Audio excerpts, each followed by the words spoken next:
Hi అండి. అందరికీ నమస్కారం. అందరూ ఎలా ఉన్నారు?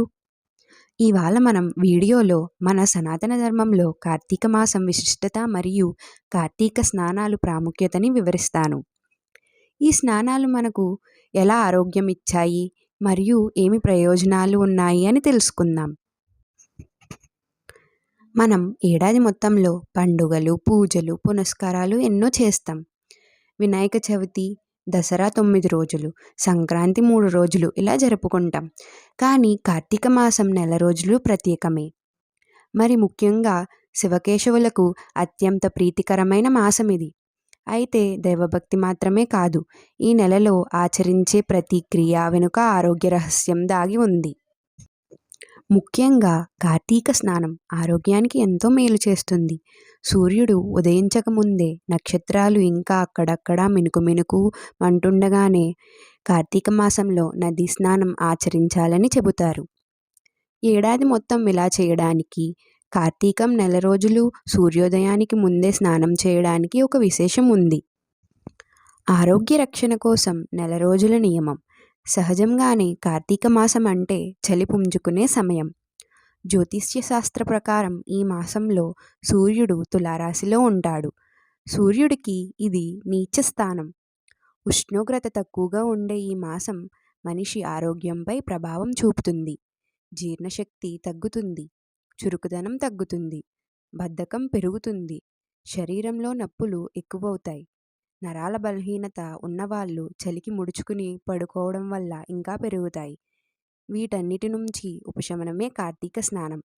ఆరోగ్య రక్షణ కోసమే ఈ నెల రోజులు ఈ నియమం పెట్టారు. మానసిక ఉల్లాసం కోసం కార్తీక స్నానం. కార్తీక మాసంలో తొందరగా నిద్రలేవడం వల్ల సహజంగా వచ్చే రుగ్మతల నుంచి కాపాడుకోవచ్చు.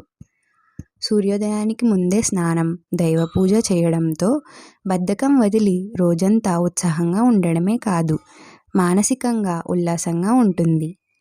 నదీ స్నానం చేయాలంటే నది వరకు నడవాలి. అంటే తెల్లవారుజామున. ఇది కూడా వ్యాయామమే.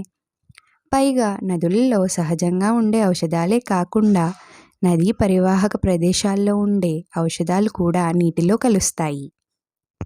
ఇలాంటి నీటిలో స్నానం చేయడం ఆరోగ్యప్రదం. స్వచ్ఛమైన నీరుండే సమయం ఇదే. నవంబర్ నాటికి వర్షాలు తగ్గిపోతాయి. నదుల ఉధృతి తగ్గి వాటిలోని మలినాలన్నీ అడుగుకి చేరి నిర్మలమైన నీరు ప్రవహిస్తుంది. సమృద్ధిగా ఇటు స్వచ్ఛంగా ఉన్న నీటిలో స్నానం చేసేందుకు కార్తీక మాసమే అనువైన సమయం.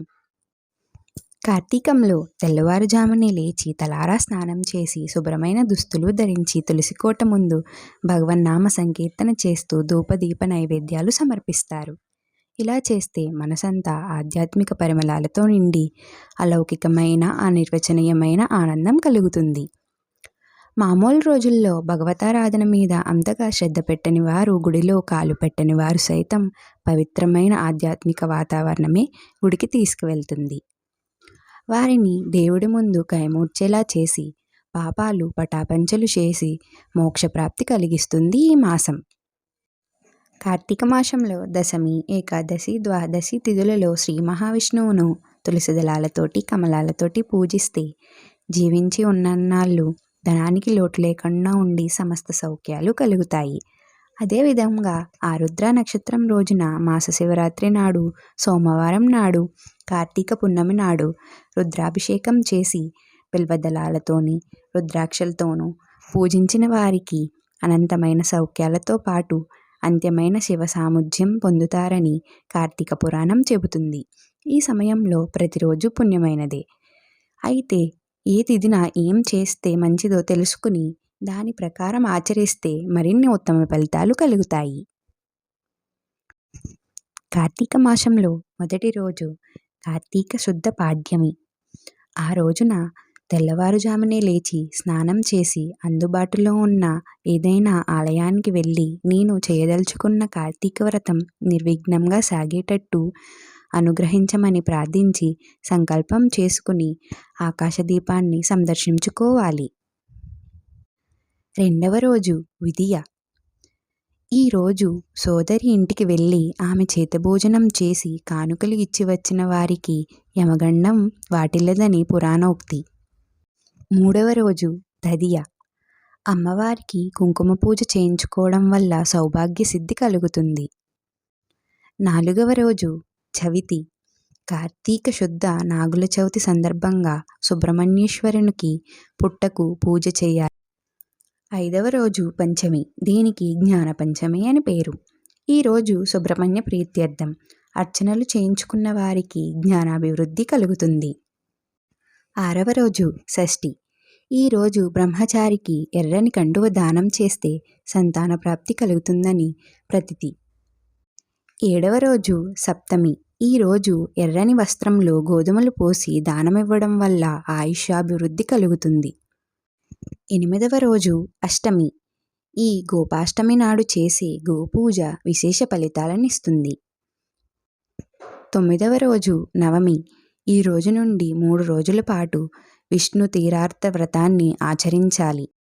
10వ రోజు దశమి. ఈ రోజు రాత్రి విష్ణు పూజ చేయాలి. 11వ రోజు ఏకాదశి. ఈ ఏకాదశికే బోధన ఏకాదశి అని పేరు. ఈరోజు విష్ణు పూజ చేసిన వారికి ఉత్తమ గతులు కలుగుతాయి. 12వ రోజు ద్వాదశి. ఈరోజు క్షీరాబ్ది ద్వాదశి.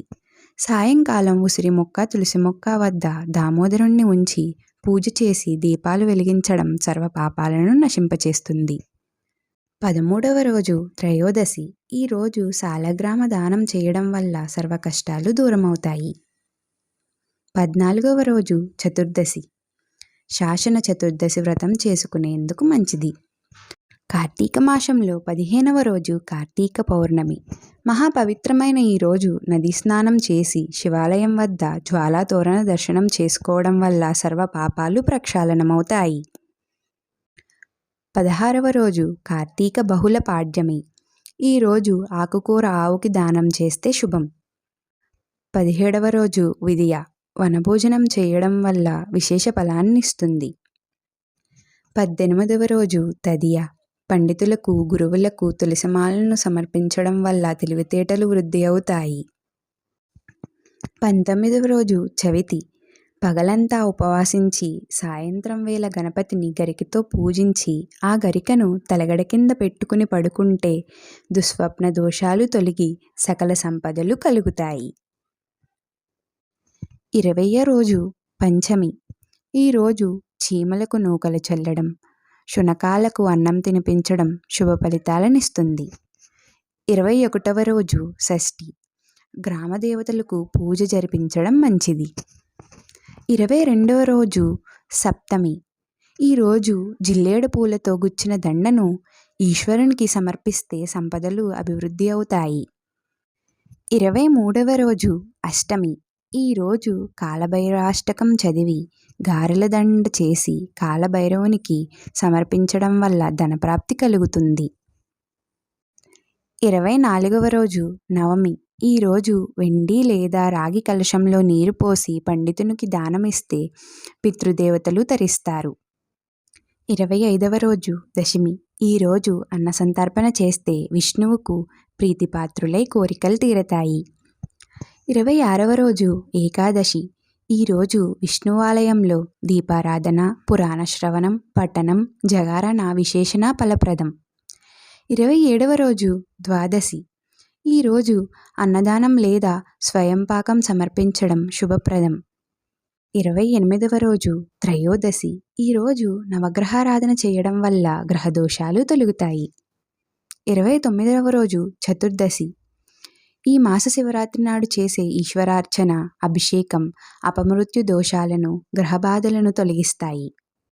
కార్తీక మాసంలో చివరి రోజు అమావాస్య.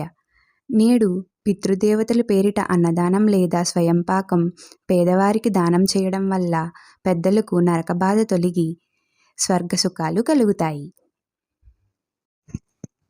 ఈ మాసంలో చేసే స్నాన దాన జపాల వల్ల అనంతమైన పుణ్యఫలాలు ప్రాప్తిస్తాయి. అయితే అలా రోజు చేయలేని వారు కనీసం ఏకాదశి, ద్వాదశి, పౌర్ణమి సోమవారాల్లో లేదా ఒక పౌర్ణిమ లేదా ఒక సోమవారం రోజైనా సరే నియమనిష్టలతో ఉపవాసం ఉండి గుడికి వెళ్ళి దీపం వెలిగిస్తే లభించే పుణ్యఫలాన్ని ఇస్తుంది. కార్తీక పౌర్ణమి నాడు పగలంతా ఉపవాసం ఉండి రుద్రాభిషేకం చేయించి శివాలయంలో మట్టి ప్రమిదల్లో 365 ఒత్తులను ఆవునేతితో వెలిగిస్తే సమస్త పాపాలు భస్మీపటాలమై ఇహలోకంలో సర్వ సౌఖ్యాలను అనుభవించి అంత్యంలో పుణ్యలోకాలు పొందుతారని కార్తీక పురాణంలో అనేక గాథలు, ఇతివృత్తాలు, ఉపకథలను బట్టి తెలుస్తుంది. క్షీరద్వాదశి వ్రతం, సత్యనారాయణ స్వామి వ్రతం, కేదారేశ్వర వ్రతం కార్తీక మాసంలో చేసుకునే వ్రతాలు. కార్తీక మాసంలో వనభోజనం ఎవరు చేస్తారో, పురాణం ఎవరు వింటారో వారికి ఉత్తమ గతులు కలుగుతాయి. తామసం కలిగించే ఉల్లి, వెల్లుల్లి, మద్యం, మాంసం జోలికి పోరాదు. ఎవరికీ ద్రోహం చేయకూడదు. పాపపు ఆలోచనలు చేయకూడదు. దైవ దూషణ తగదు. ఈ మాసంలో చేసే ఉపవాసం, జాగరణ, స్నానం, దానం మామూలుగా చేసేటప్పటికంటే ఎన్నో రెట్లు అధిక ఫలాన్నిస్తాయి. విష్ణువును తులసి దళాలు, మల్లి, కమలం, జాజి, అవిసె పువ్వు, గరిక దర్భలతోనూ, శివుణ్ణి బిల్వదళాలతోనూ, జిల్లేడు పూలతోనూ అర్చించిన వారికి ఇహపర సౌఖ్యాలతో పాటు ఉత్తమగతులు కలుగుతాయి. శక్తి లేని వారు ఉదయం స్నానం, జపం, దేవతారాధన యథావిధిగా చేసి మధ్యాహ్నం భోజనం చేసి రాత్రి భోజనం చేయకూడదు. పాలు, పళ్ళు తీసుకోవచ్చు. ఇదండి కార్తీక మాసం యొక్క విశిష్టత. అయితే చివరిగా ఒక మాట. మన సనాతన ధర్మంలో ప్రతి క్రియ వెనుక ఒక ఆరోగ్యకరమైన రహస్యం ఉంటుంది. మన ధర్మం మన ఆరోగ్యానికి, శక్తికి, ఆనందానికి పనిచేస్తుంది. కార్తీక మాసంలో ఈ పవిత్ర క్రియలు చేసి ఆరోగ్యం మరియు భక్తిని పొందుదాం. తెలిసిన కార్తీక మాస విశిష్టతలు ఇంకా ఏమైనా ఉంటే కామెంట్ సెక్షన్లో మెన్షన్ చేయండి. మన సనాతన ధర్మాన్ని అనుసరిద్దాం మరియు కాపాడుకుందాం. మరిన్ని వీడియోస్ కోసం మా ఛానల్ను సబ్స్క్రైబ్ చేసుకోండి. జై శ్రీరామ్.